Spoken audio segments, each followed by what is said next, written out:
Bonjour, bonsoir et bienvenue à tous dans cet atelier, trois quarts d'heure à peu près, que nous allons consacrer aujourd'hui au sujet de la compréhension. Alors, je suis Christine Mélou, je suis la présidente de PGE-PGO, Institut Préparation Grandes Écoles, Préparation Grand Oral, qui prépare au concours des écoles de commerce, écoles d'ingénieurs, IEP et Sciences Po, également qui accompagne les étudiants en seconde, première et terminale. Notre objectif, c'est de favoriser la meilleure poursuite d'études dans le supérieur et donc de préparer des concours, mais également au meilleur des dossiers scolaires, puisqu'il est de plus important aujourd'hui dans ces procédures d'admission dans le supérieur. Alors, nous allons travailler aujourd'hui sur la compréhension. C'est un atelier qui s'inscrit dans un cycle de 3 ateliers, tous consacrés à des conseils et des méthodes pour réussir au lycée. Un thème qui a déjà été traité, c'est celui de l'attention, de la concentration en cours. Un autre thème également traité dans une autre vidéo, celui de la mémorisation. Donc, je vous le disais, pour s'intéresser aujourd'hui au sujet de la compréhension. Alors, dans quel contexte ces interventions s'inscrivent-elles? Comme je vous le disais en introduction, nous accompagnons les étudiants du lycée depuis longtemps sur des stages de spécialité en particulier. Et dans le contexte de ces stages, nous avons pris conscience de plus en plus de l'importance, au-delà de la connaissance sur la matière, de l'importance que les méthodes utilisées vont prendre. Des méthodes associées à la matière, les méthodes de résolution, par exemple, sur les mathématiques. Je vais beaucoup prendre d'exemples, bien sûr, sur les matières scientifiques, en particulier les mathématiques dans le cadre de cet atelier. Mais au-delà, des méthodes plus transversales sur comment mieux travailler, travailler plus efficacement et donc, in fine, mieux réussir au lycée. En effet, quand on compare les choses, quand on regarde les choses attentivement, un étudiant, quand il a de la méthode ou pas de méthode, et quand il n'a pas de méthode, ça veut dire qu'il va travailler comme on le fait la majorité d'ailleurs, hein, sur la base de notre bon sens pratique, de notre intuition, la méthode va tout changer, vraiment. Et donc, c'est important d'en prendre conscience et d'avoir en tête quelques règles clés derrière ces méthodes. Alors, ce travail, nous l'avons fait pendant de longs mois, on va dire, avec nos intervenants, qui bien sûr apportent cet éclairage de méthode dans chacun de leurs cours, chacune de leurs spécialités. Nous le proposons de manière autonome, indépendante, sous forme d'ateliers ou d'accompagnement individualisé sur les méthodes de travail. Nous le proposons donc aussi aux étudiants de manière autonome. Et ce travail, il repose sur 2 piliers, on va dire. D'abord, bien sûr, le travail des grands pédagogues. Ils sont nombreux à avoir passé leur vie parfois sur comment enseigner et comment apprendre. Mais également, nous avons souhaité apporter l'éclairage des neurosciences. En effet, ces sciences amènent une compréhension nouvelle et donc expliquent la raison d'être de ces méthodes et je trouve du coup donnent d'autres arguments pour pouvoir les appliquer. Alors, vous allez voir ensemble, enfin, on va voir ensemble à la fois des conseils très pratiques, un mode boîte à outils, mais également, donc vous l'avez compris, du contexte pour les expliquer, expliquer pourquoi les utiliser, peut-être même convaincre de les utiliser. Nous allons voir ensemble des généralités, car il y a clairement des passages obligés, mais avec un bémol, c'est qu'à chacun ensuite de s'adapter ces méthodes. Bien sûr, nous avons tous notre personnalité, nos préférences pour apprendre, hein, et il est important d'adapter les conseils que je vais vous donner pour qu'ils soient les plus efficaces possibles pour chacun d'entre nous. Plutôt qu'une méthode, je dis souvent que chacun doit avoir ses méthodes pour apprendre. Alors, pourquoi partager également ce contenu avec les parents? Peut-être avant, j'ai écrit là encourager à persévérer, mais peut-être avant déjà sensibiliser sur le fait que c'est important, partager un certain contenu et aussi, et là c'est vraiment un rôle d'adulte, encourager à persévérer parce que vous allez voir que derrière la compréhension en particulier, il y a clairement l'idée de la persévérance. Et je vais vous proposer 6 règles que vous pourrez partager et qui devront, en tout cas, j'en suis moins convaincue, permettre de commencer à avancer sur la compréhension, mettre le pied à l'étrier. Avant de rentrer dans les outils, je vous l'avais promis, un éclairage un peu théorique. Donc, habituellement, dans ces ateliers, je commence par parler du cerveau. C'est important de comprendre comment ça fonctionne pour mieux apprendre, tout simplement. Donc, je vais revenir sur des choses que j'ai vues et rajouter une idée plus spécifique à cet atelier de la compréhension. Idée déjà vue, l'homme est un grand prématuré par rapport à tous les autres mammifères. Il a beaucoup à apprendre quand il naît, il ne sait pas marcher, contrairement à certains jeunes, un poulain, un chevreau qui va être capable de se mettre sur leurs pattes tout de suite, tout de suite. Il a beaucoup à apprendre et cet inachèvement a une conséquence formidable, c'est que son cerveau est une machine à apprendre extraordinairement puissante. Apprendre toujours pour les neurosciences, c'est quoi? C'est construire des connexions entre les neurones. On sait tous que dans notre cerveau, il y a des neurones. Eh bien, le phénomène d'apprentissage, la mémorisation, la compréhension, elle va passer par la construction de neurones, pardon, de connexions entre les neurones. Parfois, vous avez entendu parler de quelque chose qui peut paraître un peu bizarre quand on n'en a pas l'habitude, c'est on parle de plasticité cérébrale. Qu'est-ce que ça veut dire? Ça veut dire que toute sa vie, le cerveau va construire des connexions et que pour mémoriser et comprendre et apprendre, il va falloir passer par cette étape de construction des connexions. Mais attention, si le cerveau est capable de construire, il est aussi capable de détruire. Je pense qu'on l'a tous, en tout cas quand on a appris des langues, on l'a tous expérimenté. Petit à petit, sur une langue étrangère, on va gagner en fluidité, en vocabulaire, en compréhension aussi à l'oral, par exemple. Et puis, le jour où on va arrêter de pratiquer cette langue étrangère, on va, quelque temps plus tard, réaliser qu'on aura perdu énormément. C'est une très bonne illustration de ce phénomène de construction quand la connaissance est nécessaire et utile, et de déconstruction quand la connaissance n'est plus utile. Déconstruction, pourquoi? Pour laisser de la place peut-être pour apprendre quelque chose d'autre, comprendre quelque chose d'autre, connaître, mémoriser quelque chose qui sera plus utile à ce moment-là. Donc, plasticité cérébrale, oui, mais elle doit s'entretenir. C'est ça que ça veut dire. Je parle souvent aussi de conditions nécessaires et j'insiste lourdement parce que là, typiquement, le rôle d'un parent est essentiel sur l'importance du sommeil.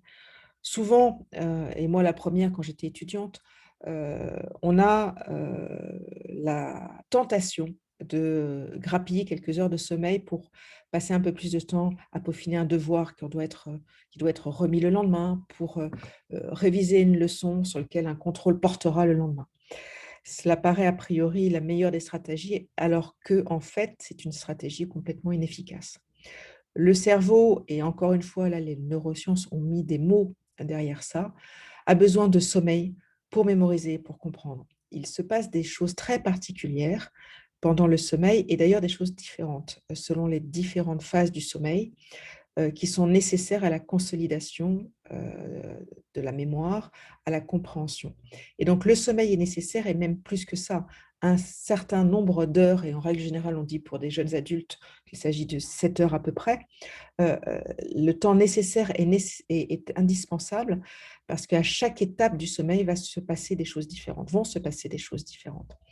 Donc, cette idée, elle est vraiment importante à partager. Et encore une fois, là, on est vraiment dans notre pouvoir de conviction parce qu'au-delà de la partager, il faut vraiment que chacun d'entre nous accepte de le mettre en pratique.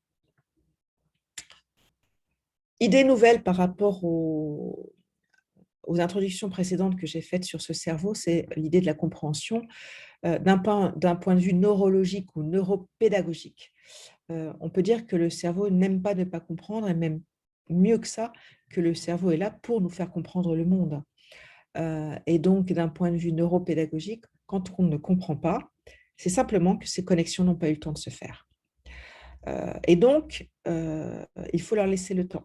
En effet, on peut prendre, vous voyez, une forêt, on peut prendre l'image, par exemple, de branches ou de racines d'un arbre. Il est bien évident que ces connexions, elles vont prendre un certain temps pour se développer, se croiser, s'intercroiser, se connecter. Et donc, quand on ne comprend pas, et parfois on ne comprend pas tout de suite, c'est que ces connexions n'ont pas eu le temps de se faire et qu'il faut leur laisser le temps. Souvent, il faut faire autre chose. Et d'ailleurs, le sommeil, c'est un bon exemple. Mais parfois, c'est dans la journée.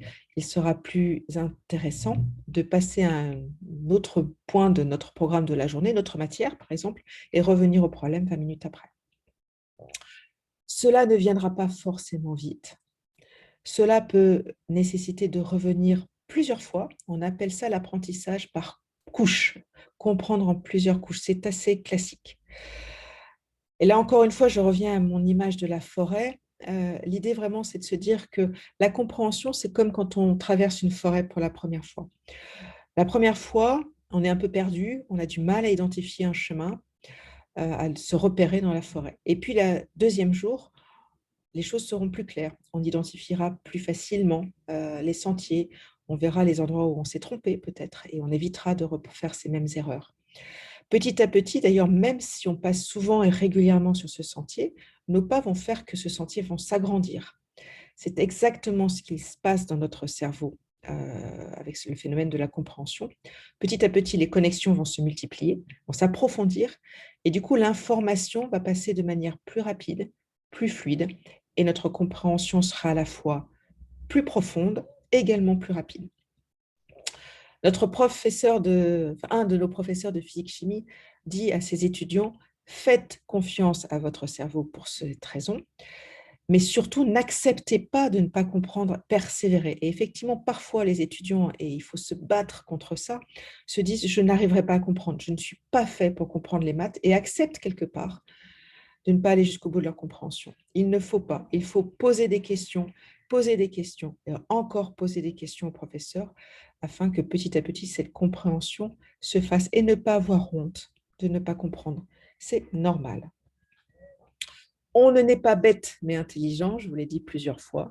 L'intelligence est quelque chose que l'on construit dans le temps. Il est normal que cela paraisse laborieux au début, le temps donc de cette construction, de ces connexions. Et d'ailleurs même, puisqu'il faut qu'il y ait une construction de connexion, on peut même aller jusqu'à dire que s'il n'y a pas d'effort, c'est qu'il n'y a pas eu de connexion et donc il n'y a pas eu d'apprentissage. Bonne nouvelle, c'est que plus on va apprendre, plus on va persévérer, plus on va être dans cet effort de persévérance, plus notre propre capacité de construction va s'accélérer, s'améliorer, donc on va devenir de plus en plus intelligent. Voilà, ça c'est une très excellente nouvelle. Donc le message clé, vous avez compris, par rapport à ce fonctionnement même du cerveau, c'est donner confiance, ayez confiance, prendre conscience, mais également apprendre, savoir, accepter de persévérer. Et puis pour aider, comprendre qu'il existe certaines méthodes. Donc, c'est la deuxième partie de cet atelier sur la compréhension. Cet atelier sur la compréhension, pour moi, il est encore peut-être plus important que l'atelier sur la concentration et la mémorisation. Pour revenir sur la mémorisation, je pense qu'on a tous en tête qu'il existe des méthodes pour apprendre. On a tous entendu parler de la mémoire à court terme, de la mémoire à long terme. On a tous en tête des moyens mémotechniques. Parfois, certains d'entre nous ont entendu parler de techniques comme le palais mental, etc., etc. La compréhension, c'est une toute autre chose, une toute autre histoire. On a tous finalement un peu l'impression que si on ne comprend pas, c'est fichu. On ne sait pas très bien comment faire et derrière l'incompréhension, on a tous en tout cas vécu un moment ou un autre le sentiment d'être complètement démunis, de ne pas savoir comment faire. Tout l'enjeu ici, c'est de vous montrer qu'il y a des comment faire, qu'il y a des méthodes, qu'il y a des règles qui, si elles ne vont pas vous faire tout comprendre tout de suite, en tout cas, vont vous faire progresser et vont montrer que cette progression, elle est possible, quel que soit le niveau de départ. Alors, avant d'aller dans ces règles qui vont être au nombre de 6, encore une fois, revenons à la définition de ce dont on parle. Comprendre, qu'est-ce que c'est finalement? Si on revient à l'étymologie latine de ce mot-là, comme veut dire avec, et prendre, prendre, voilà. Donc, comprendre, c'est prendre avec soi, prendre pour soi. Dans un langage plus abordable, ça veut dire traduire pour soi quelque chose qui appartenait au professeur précédemment. En d'autres termes, c'est rendre concret, très concret pour soi, quelque chose qui peut-être dans un premier temps ne l'était pas et donc nous paraissait un peu confus, un peu abstrait. Mettre de la clarté, mettre du concret. C'est également relier ce que je sais déjà avec ce que je dois apprendre. Et là, je vous propose un exemple simple. Quand dans les petites classes, on apprend la multiplication aux enfants, on commence par leur expliquer que finalement, multiplier 2 par 4, ce n'est ni plus ni moins que additionner 4 fois le nombre 2. Et donc, on fait un lien de, de similitude, en fait, entre cette multiplication nouvelle, nouveau concept, et cette addition qui était déjà connue. Donc, traduire et relier. Et puis, qui dit traduire, dit forcément interpréter. Et là, c'est le message derrière, c'est accepter les approximations et les erreurs, puisque forcément, traduire, interpréter, c'est un acte qui va être très personnel. On traduit par rapport à ce qu'on sait déjà. On traduit par rapport au vocabulaire qu'on a déjà. Et donc, ça explique que chacun va forcément comprendre les choses différemment. Qu'une phrase, d'ailleurs, ne va pas exactement avoir le même sens pour l'un d'entre nous, enfin, 2 personnes. Et que ceci est normal. Et que finalement, les choses vont s'ajuster au fur et à mesure des reformulations multiples, successives, des révisions d'un même concept, et que cela, donc, vous l'avez compris, prend forcément du temps. Et donc, vous, peut-être déjà, pouvez percevoir que ces caractéristiques laissent entrevoir déjà des méthodes, des règles que l'on va pouvoir mettre en place pour mieux comprendre. Et donc, je vous propose que nous enchaînions sur ces 6 règles que je voulais partager avec vous. Alors, la première, elle vient du mot traduire. On a vu que comprendre, c'est traduire pour soi. Et donc, la première des techniques de compréhension, c'est utiliser la reformulation. Sur un chapitre de mathématiques, par exemple, l'idée, c'est de prendre une feuille blanche et de réécrire avec ses propres mots, la leçon que nous devons comprendre. L'écriture, peut-être avec nos propres mots, souvent d'ailleurs, nous fait prendre conscience qu'il va y avoir des trous, qu'il y avait des choses qui vont manquer, ou peut-être même des contradictions, des choses absolument pas claires. Et à partir de là, une des deuxièmes méthodes sur cette idée de la reformulation, toujours en utilisant cette idée de la reformulation, c'est de demander à des amis, d'autres étudiants, de faire le même exercice et de reformuler la leçon avec leurs propres mots. D'ailleurs, pour votre information, c'est une technique que les professeurs utilisent souvent en cours quand, après avoir expliqué avec leurs mots, leur vocabulaire, un point de leçon, ils sont face à l'incompréhension d'un étudiant, ils vont souvent, régulièrement, demander à ses camarades de lui expliquer. Pourquoi? Parce que ses camarades vont utiliser peut-être un autre vocabulaire, plus simple, plus concret, vont pouvoir s'appuyer sur des exemples auxquels le professeur ne va pas avoir pensé, des choses, encore une fois, plus faciles d'accès. Eh bien, c'est la même chose. Quand vous avez reformulé avec vos propres mots, demandez également à vos amis de faire cet exercice de reformulation et vous verrez que à 2 ou 3, le fait de mettre ensemble et de confronter et de compléter votre propre reformulation avec celle de vos camarades va permettre d'arriver à une compréhension beaucoup plus complète du point de la leçon de mathématiques que vous êtes en train d'étudier. La deuxième idée qui également est la conséquence de la définition que nous avons vue précédente est l'idée de relier, de faire des liens, un peu comme dans mon exemple de la multiplication avec l'addition. Faire des liens, c'est 2 choses, c'est se poser 2 questions, c'est en quoi est-ce similaire? C'est comme quelque chose qu'on connaît déjà. Et en quoi est-ce différent? Les analogies et les oppositions. C'est similaire, mais à ce point que nous connaissons déjà, mais c'est différent peut-être en ce point que nous connaissons aussi. Pour vous donner peut-être un peu plus d'illustration de ce que je veux dire, j'ai pris l'exemple d'un point de mathématiques, les vecteurs. Les vecteurs, on peut dire que finalement, un vecteur, c'est comme une flèche. Et donc, on relie ce concept mathématique, parfois un peu abstrait, à quelque chose de très concret qu'on a tous dans notre tête. Bah oui, c'est comme une flèche. Et donc, en ça, ça va indiquer une direction. Et c'est vrai que quand on reprend la définition d'un vecteur, on lit un vecteur est un segment orienté, ayant pour origine un point de départ et pour extrémité un point d'arrivée. Voilà, donc on voit bien cette notion de flèche et en quoi elle est proche de cette idée de vecteur. On peut travailler du coup aussi, je vous l'ai dit tout à l'heure, en opposition. Oui, mais un vecteur va être différent d'un segment. Et là, sans aller jusqu'au bout sur cette notion, cette leçon sur les vecteurs, c'est différent en segments. il est important de souligner que l'égalité entre deux points d'un segment ou d'un vecteur ne s'exprime pas de la même façon. Un point ne suffit pas à prouver un point au milieu de deux autres points n'est pas suffisant pour identifier le milieu d'une droite, alors qu'il est suffisant pour identifier le milieu d'un vecteur. Et ça, c'est une différence entre les deux qui va permettre de progresser dans la compréhension de ce qu'est vraiment un vecteur en l'opposant à ce qu'est un segment. Donc, la deuxième idée, c'est faire des liens de similitude et d'opposition. C'est vraiment une façon qui marche toujours pour gagner en compréhension d'un point de leçon. Idée 3, comprendre, c'est commencer parfois par avouer ne pas comprendre. Alors, c'est toujours compliqué. Et parfois, d'ailleurs, les professeurs, ou nous, moi d'ailleurs, j'ai tendance à dire à quelqu'un, mais dis-moi ce que tu n'as pas compris, je ne comprends pas ce que tu ne comprends pas, dis-moi ce que tu n'as pas compris. Eh bien, répondre à cette question, vous le savez, est toujours très compliqué.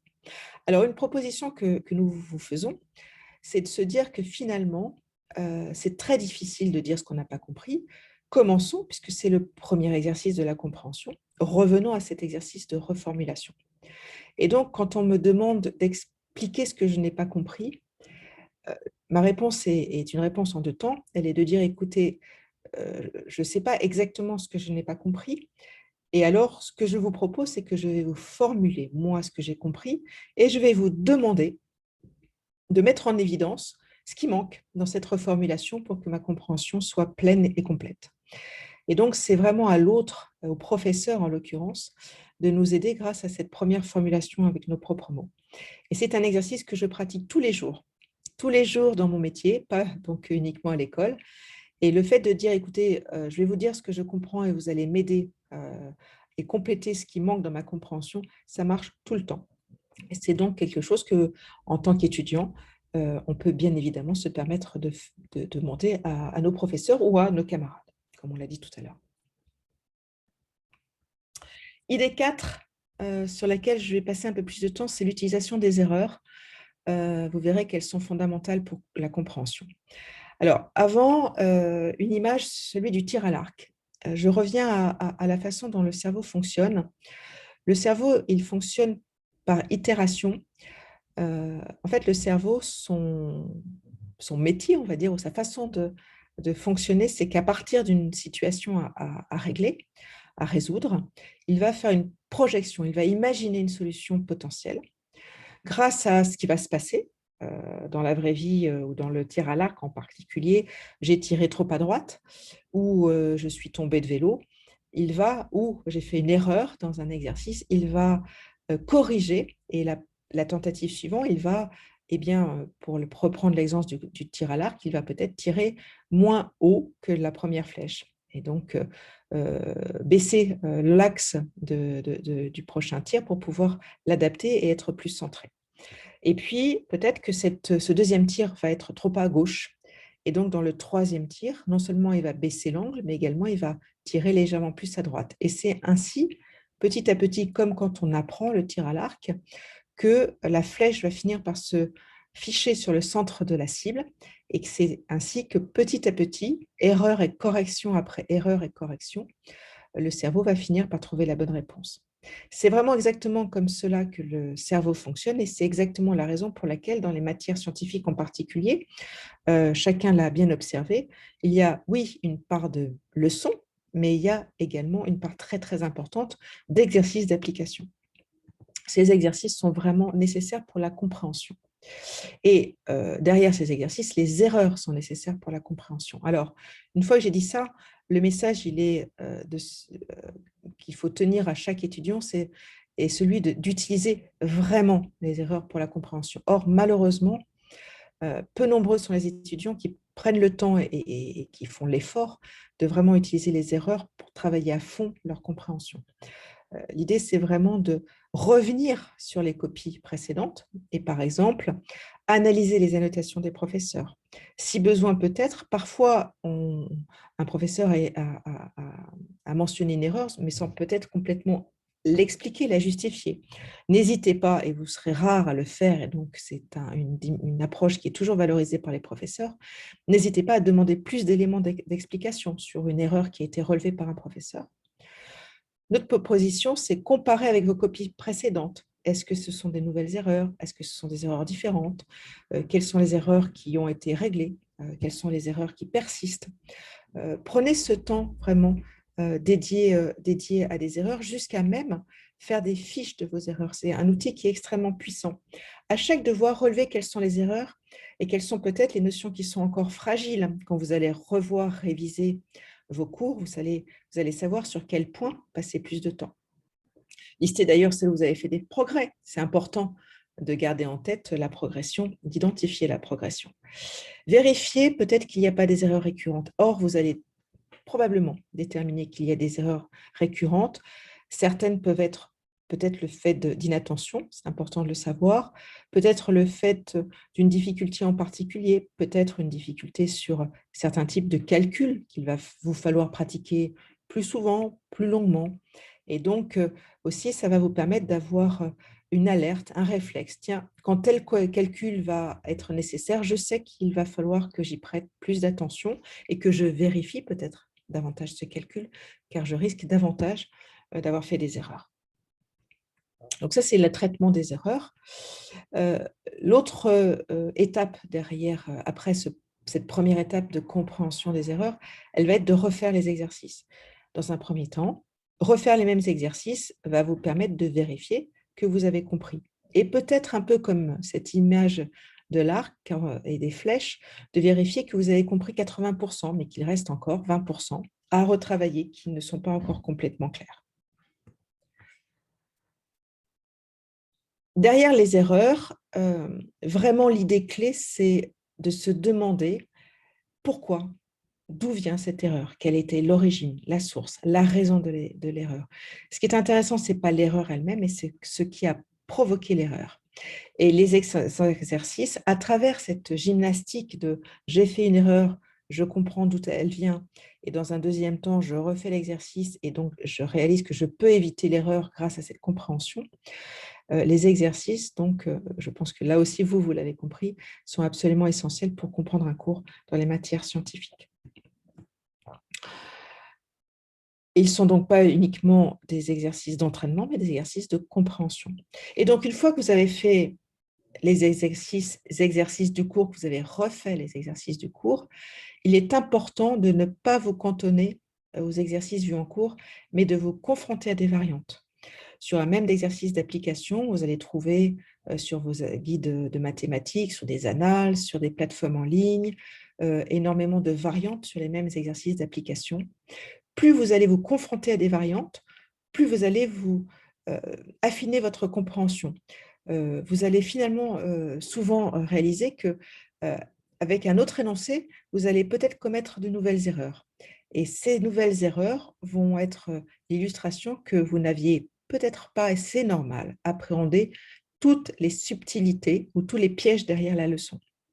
Et c'est vrai que la différence des élèves qui réussissent plus en mathématiques et dans les matières scientifiques que d'autres, elle passe souvent par la quantité d'exercices qui a été faite et surtout la quantité de variantes. Au-delà des exercices proposés par le professeur, le fait que les meilleurs en maths vont être souvent ceux qui ont fait le plus de variantes en allant s'inspirer, je vous disais, sur d'autres supports que les cours de maths, mais tous ces supports qui sont à disposition, et en particulier sur des plateformes comme par exemple Schoolmove, plateforme que nous utilisons, nous, chez PGE, PGO.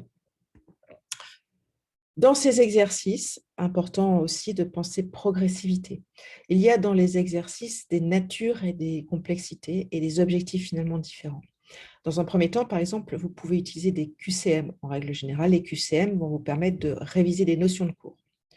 Puis après, vous allez avoir des exercices application de cours. Ceux-là ont pour objectif de vous permettre d'appliquer une notion de cours concrètement.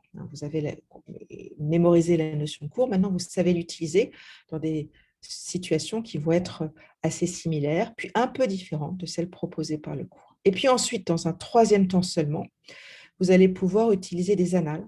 Les annales vont être une dimension un peu plus complexe, puisqu'elles vont vous demander d'identifier la méthode de résolution et parfois même d'associer plusieurs méthodes de résolution, donc de faire ces fameux liens. Voilà, donc ayant en tête que dans les exercices en mathématiques et en physique-chimie, vous avez des hiérarchies. 1, vérifier la mémorisation du cours. 2, appliquer directement la notion de cours.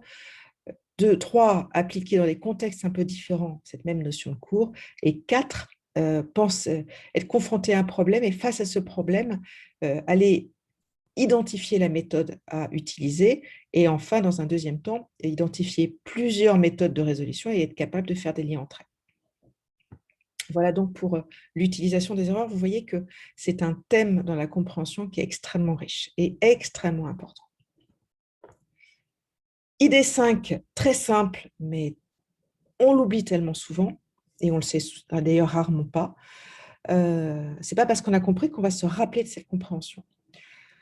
Chaque étudiant, tout étudiant, je pense, a été confronté à une situation assez désespérante où, au moment du travail à domicile, à la maison, la compréhension était parfaite, tous les exercices d'application étaient maîtrisés, les annales avaient été également faites de manière sans faute, satisfaisante. Donc, nous étions capables d'aller utiliser les méthodes du cours sans aucun problème. Et puis, le jour de l'épreuve, 3 mois après, incapable de refaire la même chose. Moment extrêmement frustrant et rageant, qui vient à quelque chose de très simple, c'est que la mémorisation et la compréhension sont on va dire, des compétences différentes au sein du cerveau. Ça veut dire quoi? Ça veut dire que ce n'est pas parce qu'on a compris qu'on va mémoriser sa compréhension. D'ailleurs, de la même façon, on peut très bien mémoriser des suites de chiffres qu'on ne comprend absolument pas. Donc vraiment, ce sont 2 mécanismes différents. Et là, en l'occurrence, ça veut dire quelque chose de très important. Ça veut dire qu'une fois qu'on a compris, il faut mémoriser cette compréhension. Et si je me réfère à la vidéo sur la mémorisation, ça veut dire réactiver une mémorisation, réviser. Et donc, de manière très claire, ça veut dire qu'une fois qu'une notion, qu'un chapitre de mathématiques a été finalisé, il est important régulièrement de refaire des exercices sur chacun des chapitres précédents de façon à réviser et donc ne pas oublier non seulement la notion de cours, mais également la compréhension des méthodes. Donc, et avec une régularité, une fréquence qui est celle la plus efficace pour garder en tête une notion. Et donc, je vous rappelle cette fameuse courbe de l'oubli que nous avons déjà vue ensemble, tous les jours, toutes les semaines, tous les mois et tous les 6 mois. Voilà. Donc, ne pas oublier de réviser aussi la compréhension et pas uniquement les connaissances. Dernière idée, puisque je vous en ai promis 6, attention aux réponses réflexes. En l'occurrence, attention à la lecture trop rapide de l'énoncé d'un problème. Pareil, c'est une illustration de notre professeur, d'un des professeurs de maths qui me dit souvent, dès qu'un étudiant voit le mot fonction dans un énoncé, pouf, il va directement associer fonction au calcul d'une dérivée, même si ce calcul n'est pas demandé. Donc, si ce n'est pas demandé, il ne s'agit pas de calculer bien évidemment la dérivée. Ça ne sert à rien, mais ça peut être même contre-productif. Alors, sachez que ces réponses réflexes, elles sont normales. Typiquement, quand on regarde ces 2 chiffres, de 7 et 9, on a vraiment tendance spontanément à penser et dire que le chiffre 7 est plus grand que le chiffre 9. C'est normal. De la même façon, cet exercice qu'on partage souvent avec les étudiants permet de montrer comment on peut être trompé par nos réponses automatiques. L'exercice est très simple pourtant. Il dit Dominique et Barbara se partagent une cagnotte de 110 €. Dominique prend 100 € de plus que Barbara. Combien récupère de Barbara? La plupart du temps, la première réponse qu'on a envie de donner et qui est donnée par la plupart des étudiants, c'est 10. Barbara récupère 10, puisque Dominique prend 100 et qu'on a 110. Mais si on lit bien le problème, on se rend compte, bien sûr, que la réponse n'est pas 10, mais 5. Puisque Dominique prend 100 € de plus que Barbara, la réponse est donc 5. Dominique prend 105 et Barbara 5. Donc, Dominique prend bien 100 € de plus que Barbara. Mais vous voyez bien qu'intuitivement, ce n'est pas la réponse qu'on avait envie de donner. Et effectivement, cela correspond à une caractéristique de notre cerveau qui est la tendance à répondre automatiquement et rapidement. Bon, je ne vais pas rentrer dans la raison du pourquoi, du comment. Effectivement, c'est quelque chose qui existe. Et pour lutter contre ça, c'est ce qu'on appelle une compétence qu'on appelle l'inhibition cognitive. L'inhibition cognitive, je vous en donne un autre exemple, un exercice assez rigolo qu'on fait aussi, qu'on partage aussi avec les étudiants ou les parents comme aujourd'hui. C'est l'exercice suivant. Vous avez en face de vous une liste de mots et des couleurs. Dans un premier temps, on va vous demander de lire les mots. Jaune, vert, bleu, jaune, bleu, rouge, vert, jaune, rouge, jaune, etc., en vous chronométrant. On va tous arriver à un temps qui est un temps assez rapide puisque l'exercice pour nous est assez facile. Dans un deuxième temps, je vous propose de passer à un exercice différent et de continuer à vous chronométrer, c'est-à-dire non plus de dire le mot tel qu'il est écrit, mais de dire la couleur à laquelle il est associé, c'est-à-dire rouge, bleu, vert, vert, rouge, jaune, vert, bleu, rouge, jaune, etc., etc. Je vous laisse quelques secondes pour faire l'exercice.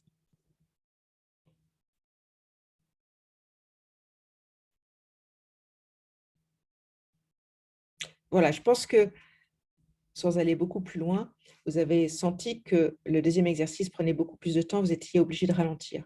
Bien, ce ralentissement, la traduction de l'effort qu'il vous faut pour inhiber ce que vous faites automatiquement, à savoir lire les mots, puisque depuis tout petit, on nous a entraînés à lire le sens des mots plutôt que la couleur associée à un mot.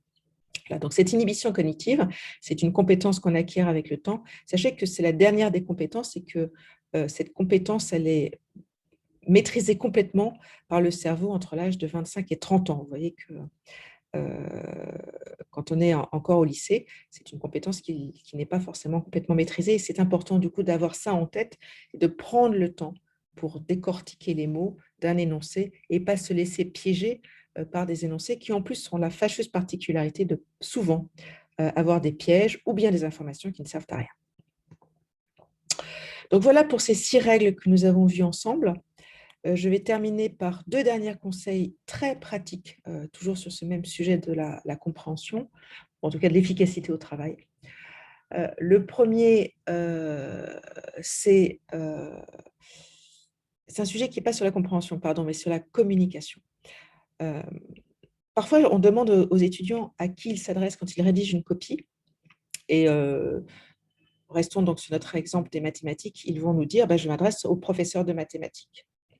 Et du coup, la conséquence de ça, c'est qu'on peut avoir en tant qu'étudiant, puisqu'on s'adresse au professeur de mathématiques, la tendance de sauter des étapes, de ne pas tout dire.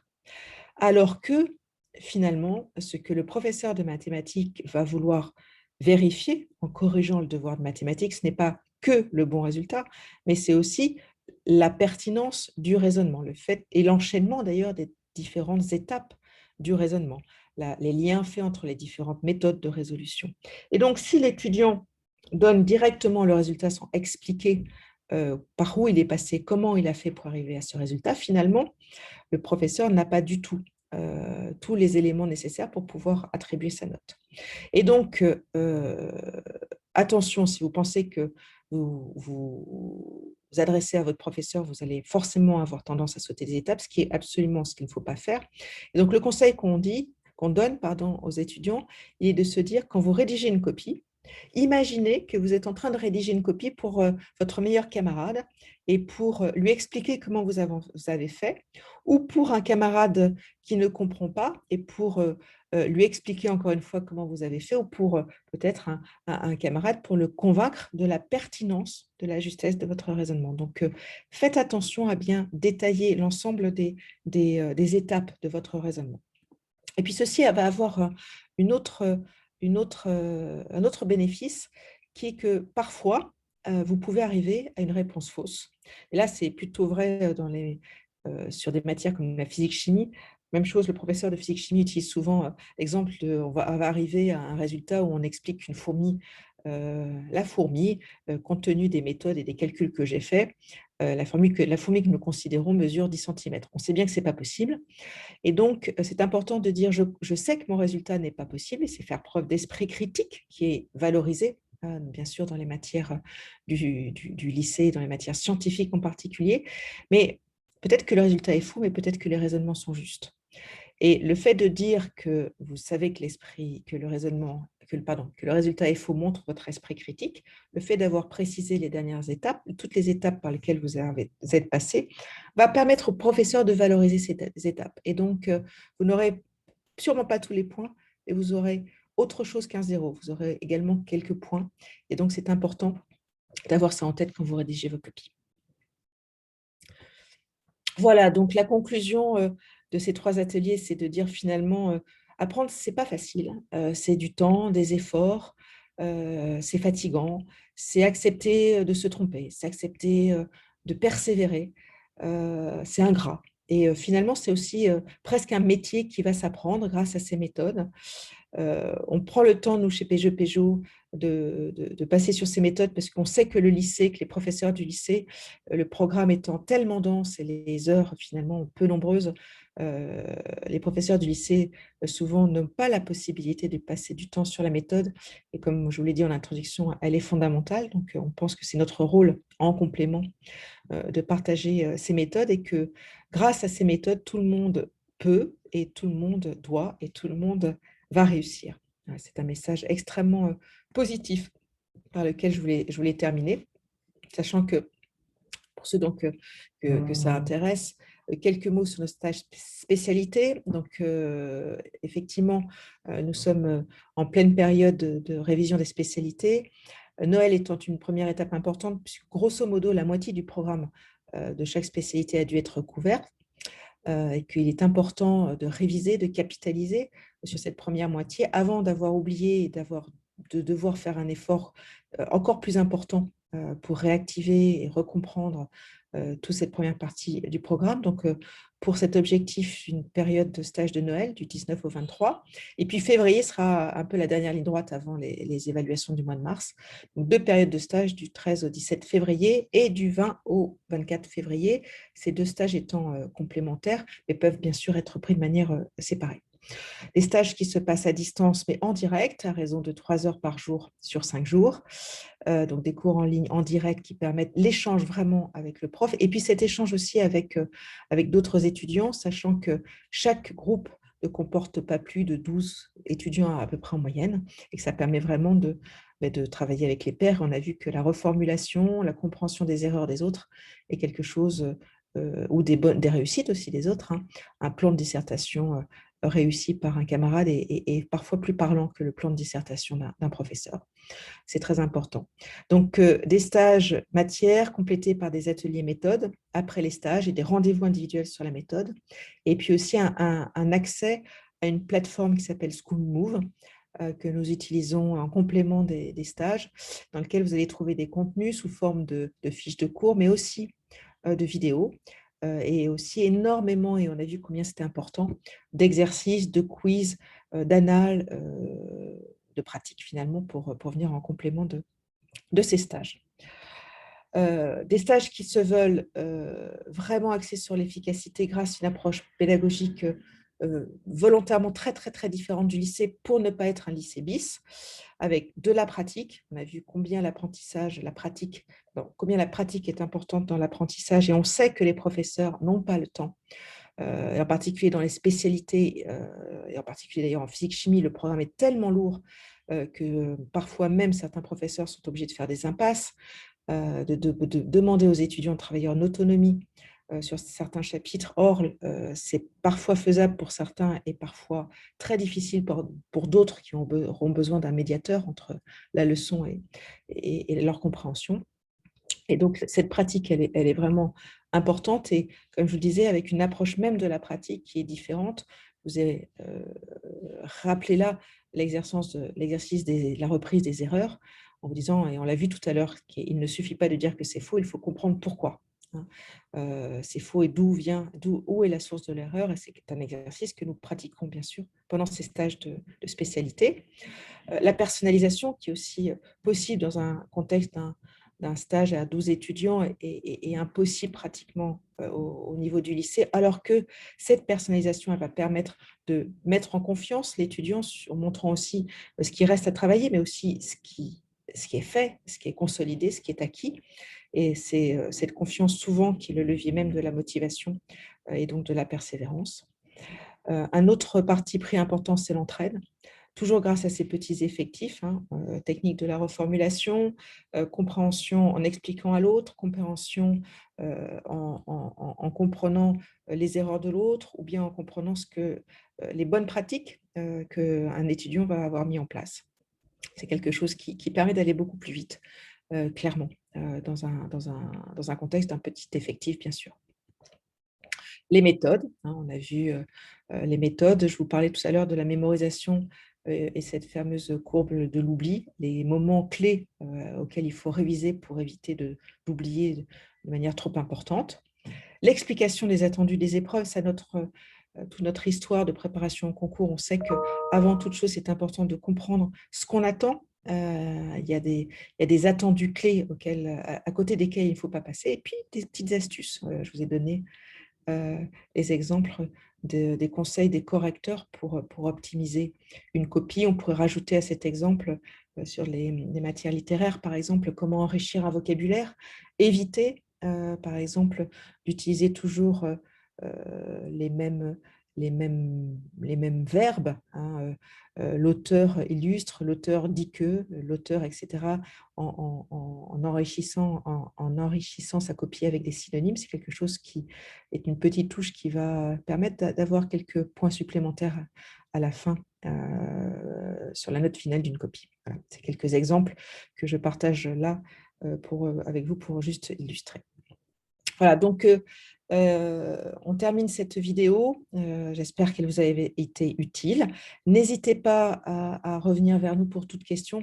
Vraiment, derrière notre accompagnement, cet échange avec les parents et avec les étudiants est quelque chose d'important. Ça fait partie de notre, on va dire, peut-être c'est un grand mot, mais c'est important pour nous d'être mission, de répondre à vos questions. Donc, de manière plus individuelle, prenez un rendez-vous, contactez-nous soit par mail, soit par téléphone. Vous avez les contacts qui sont à l'écran. Si vous voulez d'ailleurs recevoir ce support, il vous suffit de le demander par mail et vous le recevrez immédiatement. Et donc, le dernier mot de cette vidéo est un mot qui nous tient à cœur et de vous dire, j'espère à très bientôt vous revoir, que ce soit sur un autre atelier, que ce soit dans le contexte d'un stage, d'une réunion porte ouverte, d'une journée de préparation gratuite ou d'une réunion d'information. Voilà, donc merci du temps que vous m'avez consacré et donc à très bientôt.